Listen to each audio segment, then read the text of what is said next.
For the latest, let's bring in our correspondent, Irris Makler. She's standing by in Jerusalem. Irris, as always, great to have you with us. Netanyahu doesn't seem to be leaving without a fight, does he?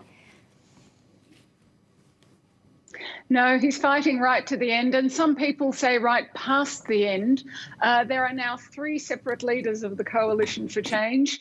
Yair Lapid, the man who's destined to be the next Prime Minister, Naftali Bennett, or the first Prime Minister since they're going to be in rotation, and also the present Defence Minister, who'll be the next Defence Minister as well.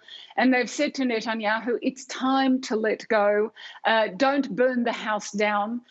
Take some time to recognise this is a democracy and you're being democratically replaced, because it has been relentless, the pressure on particularly the right-wing parties who are part of this coalition. Netanyahu has targeted them, right-wing protesters have targeted them, rabbis have targeted them, and they say all that's legitimate, it's legitimate protest. But it is getting close now. The parliament just said it's got 7 days. It has recognised there will be a new government, but no one feels that these 7 days are going to go quietly.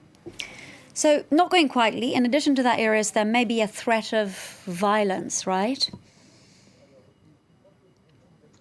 There is a threat of violence. There's already, all the things that I've described are not quiet in themselves. And we've had a warning from the head of the Shin Bet, Israel's internal security service, saying that he's calling on all the leaders to pull back, because he says that the kind of language we're seeing, particularly in the social media, is reminiscent of the language in 1995 that was used against Israel's Prime Minister before he was assassinated.